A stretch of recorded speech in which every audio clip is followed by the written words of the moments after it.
പൊതിഞ്ഞ ഫോൺ പുറത്തെടുക്കുന്ന ദൃശ്യം പോലീസിന് ലഭിക്കുക എന്ന് പറഞ്ഞാൽ അതൊരു ചെറിയ കാര്യമല്ല. അതേപോലെ പണയം വെച്ച സ്വർണം ഉൾപ്പെടെയുള്ള കാര്യങ്ങൾ അതും വളരെ പ്രധാനപ്പെട്ടതായി നിൽക്കുന്നു. ക്രൈംബ്രാഞ്ച് വളരെ മുന്നോട്ട് പോവുകയാണ് സജിത്ത്.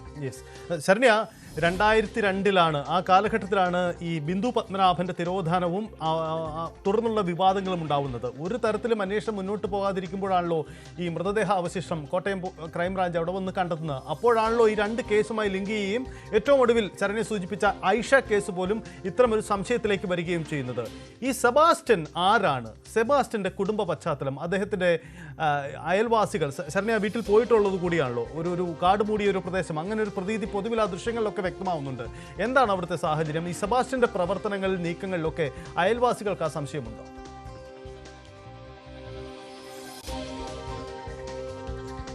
സജിത്ത്, സെബാസ്റ്റ്യൻ എന്ന് പറയുന്നത് ഞാൻ വളരെ വ്യക്തമായി സെബാസ്റ്റ്യന്റെ അടുത്ത ബന്ധുക്കളോടും അയൽവാസികളായ വീടിന്റെ തൊട്ടടുത്തുള്ള ആളുകളോടും ഒക്കെ, സെബാസ്റ്റ്യനോടൊപ്പം പഠിച്ച ആളുകളെയൊക്കെ നമ്മൾ കണ്ടു, അവരോടൊക്കെ സംസാരിച്ചു. അപ്പോൾ ദീർഘനേരം സംസാരിച്ചപ്പോൾ ഇവര് പറയുന്ന കാര്യങ്ങൾ തുടക്കം മുതൽ തന്നെ ശ്രീജിത്ത് നേരത്തെ സൂചിപ്പിച്ച ഒരു ക്രിമിനൽ സ്വഭാവം ഉള്ള ഒരാളാണ് സെബാസ്റ്റ്യൻ എന്നുള്ളതാണ്. അതിൽ സെബാസ്റ്റ്യന് അവിടുത്തെ ക്ലബ്ബുകളും ഒക്കെ ആയിട്ട് സജീവ ബന്ധമുള്ള, ഫുട്ബോൾ കളിക്കുന്ന അങ്ങനത്തെ ഒക്കെ ഉള്ള ഒരാളായിട്ടാണ് അയാളുടെ ഒരു യൗവന ഘട്ടത്തിലേക്ക് വരുന്നത്. പിന്നീട് അയാള് ഈ റിയൽ എസ്റ്റേറ്റ് ബിസിനസ്സുകളിലേക്ക് പോകുന്നു. ഈ റിയൽ എസ്റ്റേറ്റ് ബിസിനസ്സിലേക്ക് പോകുന്ന ഘട്ടത്തിലാണ് ഈ സെബാസ്റ്റ്യനുമായി ബന്ധപ്പെട്ട് പിന്നീട് ദുരൂഹതകൾ വന്നു തുടങ്ങുന്നത് എന്നുള്ളതാണ്. സജിത്ത്, ഇതിനകത്ത് ഏറ്റവും പ്രധാനപ്പെട്ട കാര്യം എന്തുകൊണ്ടാണ് പോലീസ് ഈ കേസിനെ വളരെ സില്ലിയായി വിട്ടത് എന്നുള്ളതാണ്. പ്രത്യേകിച്ച് ബിന്ദു പത്മനാഭനെ പോലെയുള്ള ഒരു സ്ത്രീയെ കാണാതാകുന്നു. അവരെ കാണാതാകുന്നതിനെ സംബന്ധിച്ചുള്ള വിവരം ലഭ്യമാകുന്നു.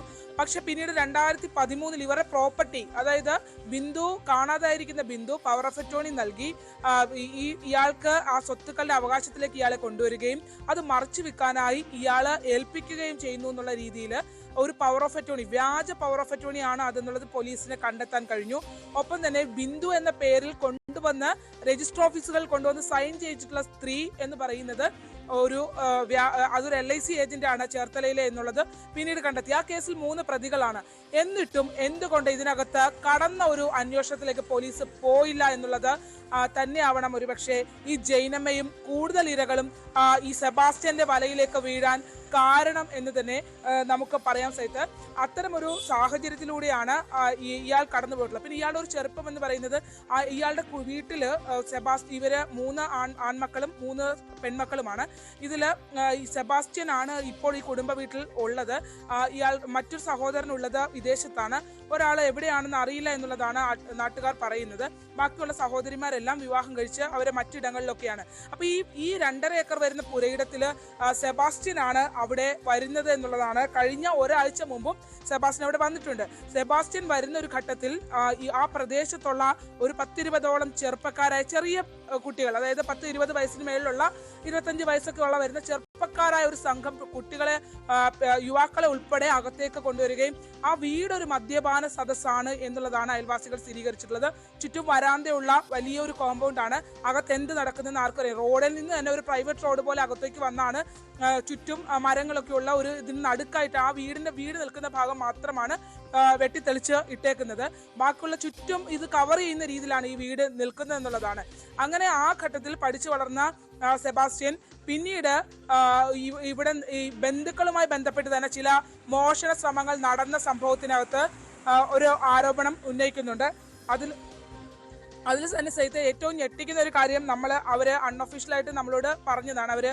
പക്ഷേ അതിനകത്ത് ചില ഞെട്ടിക്കുന്ന കാര്യം, ഒരു ബന്ധുവിന് അവിടെ കൈവേർ വലിക്കുന്നതുമായി ബന്ധപ്പെട്ട്, ഇലക്ട്രിക് കണക്ഷൻ എടുക്കുന്നതുമായി ബന്ധപ്പെട്ട് സെബാസ്റ്റ്യന്റെ വീട്ടിന്റെ കൂടി ഇപ്പുറത്തേക്ക് സെബാസ്റ്റ്യന്റെ വീട്ടിലേക്ക് കണക്ഷൻ എടുക്കുന്നതുമായി ബന്ധപ്പെട്ട് ഉള്ള ഒരു സംഭവത്തിനകത്ത് ഈ ബന്ധു വീട്ടിൽ കൂടി വേണമായിരുന്നു ഈ വയർ വലിക്കുന്നതിനായി. അപ്പോൾ അതിനകത്ത് എതിർപ്പ് ബന്ധുക്കൾ പ്രകടിപ്പിച്ചതോടുകൂടി അവരുടെ ഭക്ഷണം, അവർ കഴിച്ച ഭക്ഷണം, പിറ്റേ ദിവസം അവർ എന്തോ ഭക്ഷണം കഴിക്കാനെടുത്തപ്പോൾ ഭക്ഷണത്തിന് എന്തോ അസ്വാഭാവികത തോന്നി. തൊട്ടടുത്ത ബന്ധുക്കളാണെന്നുള്ളതാണ്. അങ്ങനെ ഒരു അസ്വാഭാവികത തോന്നി മാറ്റി നോക്കിയപ്പോൾ ആ ഭക്ഷണം അവിടെ ഉണ്ടായിരുന്ന വളർത്തുമൃഗത്തിന് കൊടുത്തപ്പോൾ അത് കൊല്ലപ്പെട്ടു പോയി മരിച്ചുപോയി എന്നുള്ളതാണ് അവർ പറഞ്ഞത്. അത് ചത്തുപോയി, കോഴിയായിരുന്നു, അത് ചത്തുപോയി എന്നുള്ള പറഞ്ഞത്. അങ്ങനെ അതുമാത്രമല്ല, അവിടുന്ന് ചരുവവും മറ്റു സാധനങ്ങളും ഒക്കെ യൗവന ഘട്ടത്തിൽ തന്നെ വാഹനത്തിൽ വെച്ചുകൊണ്ട് വന്ന് അത് മോഷ്ടിക്കാനാണ് ശ്രമിക്കുന്നത്. അങ്ങനെ ചെറിയ ചെറിയ മോഷണ ഇടപാടുകളൊക്കെ ഉണ്ടായിരുന്ന ആളാണ് എന്നുള്ളത് അവിടെയുള്ള തൊട്ടടുത്തുള്ള ബന്ധുക്കളും ആൾക്കാരും ഒക്കെ സ്ഥിരീകരിക്കുന്നു. അവിടെയുള്ള തൊട്ടടുത്തുള്ള ഒരാള് പഠിച്ചു കൂടെ വളർന്ന ഒരാൾ പറഞ്ഞത് ഫ്രോഡാണ് എന്നാണ്. അതാണ് സെബാസ്റ്റിനെ കുറിച്ച് ഉപയോഗിച്ച ഒരു വേർഡ്. പിന്നെ ഈ പൈസ, ബിന്ദുവിന്റെ കേസുമായി ബന്ധപ്പെട്ട് പൈസ കിട്ടിയപ്പോൾ ചുറ്റും ആൾ കൂടാൻ തുടങ്ങി, ജീവിതം വലിയ തോതിൽ ആഘോഷിച്ചു.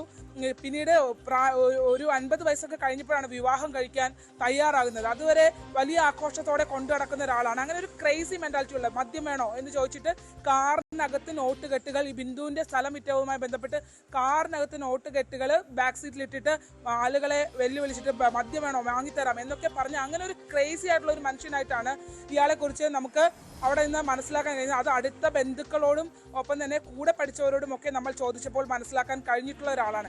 അങ്ങനെ ഒരു ക്രിമിനൽ ആക്ടിവിറ്റീസ് നേരത്തെ തന്നെ ഉള്ള ഒരാളാണ്.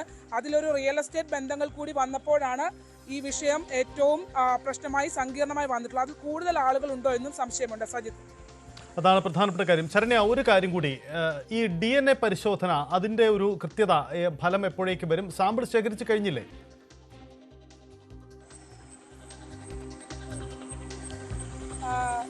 സജിത, ഇതിൽ നമുക്കിപ്പോൾ ഏറ്റവും അവസാനമായി ലഭ്യമാകുന്ന വിവരം ബിന്ദു പത്മനാഭന്റെ കുടുംബത്തെയും DNA സാമ്പിളിന് വേണ്ടി അവരെയും വിളിച്ചിട്ടുണ്ട് എന്നുള്ളതാണ്. അതായത് ഇത് ആരുടേതാണെന്നൊരു ക്ലാരിഫിക്കേഷനിലേക്ക് വരണം.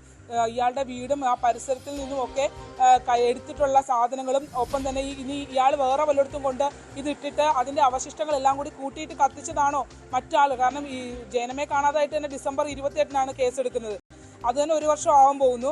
ഒപ്പം തന്നെ മറ്റ് കേസുകൾ വർഷങ്ങളായത്. അപ്പോൾ ഇയാൾ എവിടെയെങ്കിലും മൃതശരീരങ്ങൾ ഉപേക്ഷിക്കുക, അല്ലെങ്കിൽ ആളുകളെ ഈ തട്ടിക്കൊണ്ട് പോകുന്ന ആൾ, വീട്ടിനകത്ത് എന്തായാലും ബ്ലഡ് സ്റ്റെയിൻസ് ഒക്കെ കിട്ടിയിട്ടുണ്ട്. അപ്പോൾ ആ രീതിയിൽ എവിടെയെങ്കിലും കൊണ്ട് ഉപേക്ഷിച്ചിട്ട് ബാക്കിയുള്ള അവശിഷ്ടങ്ങൾ ഇവിടെ കൊണ്ട് കത്തിച്ചതാണെന്നൊന്നും പറയാൻ കഴിയില്ല. അതുകൊണ്ട് ആകെ ഒരു കൺഫ്യൂഷനാണ്. പക്ഷേ അന്വേഷണ സംഘത്തിന് സെബാസ്റ്റ്യന്റെ ആ 2.5 ഏക്കർ പുരയിടത്തിൽ ഒരുപാട് കാര്യങ്ങൾ ഒളിഞ്ഞു കിടപ്പുണ്ട്. സജിത്ത്, യെസ്, അതാണ് സാഹചര്യം. എന്തായാലും ഈ തിരോധാന കേസുകളുടെ സത്യമറിയാൻ കാത്തിരിക്കുകയാണ് കേരളം. കാരണം 3 പേരുടെ തിരോധാനമാണ് നിർണായകമാവുന്നത്. ഇതിൽ ആദ്യത്തെ ബിന്ദു പത്മനാഭൻ വർഷങ്ങൾക്ക് മുമ്പുണ്ടായ ഒരു കേസാണ്. 2024 ഡിസംബറിലാണ് ഈ ജെയിൻ മാത്യു എന്നറിയപ്പെടുന്ന ഏറ്റുമാനൂർ സ്വദേശിയുടെ തിരോധാനമുണ്ടാകുന്നത്. ഇതിനിടയിലാണ് ഐഷ എന്ന മറ്റൊരു വ്യക്തിയുടെ കൂടി തിരോധാനം. 3 പേർക്കും സെബാസ്റ്റ്യനുമായി ഉണ്ടായിരുന്ന ബന്ധം സംബന്ധിച്ച് സുപ്രധാനമായ തെളിവുകളുണ്ട്. പക്ഷേ കൊല നടത്തിയത് ആരാണ്, ഇപ്പോൾ കണ്ടെത്തിയ മൃതദേഹ അവശിഷ്ടം ആരുടേതാണ്, പ്രധാനപ്പെട്ട ചോദ്യമാണ്. എന്തായാലും DNA പരിശോധന നിർണായകമാണ്. ആ പരിശോധനാ ഫലം വരുന്നതുവരെ കാത്തിരിക്കണം. സെബാസ്റ്റ്യൻ കസ്റ്റഡിയിലേക്ക് പോകാൻ സാധ്യതയുണ്ട്. ഇന്ന് പോലീസ് 10 ദിവസത്തെ കസ്റ്റഡി അപേക്ഷയാണ് കോടതിയിൽ സമർപ്പിക്കുക. നിർണായക ചോദ്യം ചെയ്യൽ തുടരുകയാണ്. എന്തായാലും അങ്ങേറ്റം സങ്കീർണമായ ഒരു കേസിലൂടെയാണ് അന്വേഷണ ഉദ്യോഗസ്ഥർ കടന്നു പോകുന്നത്. ഒരു ഇടവേളയാണ്, മടങ്ങി വരാം.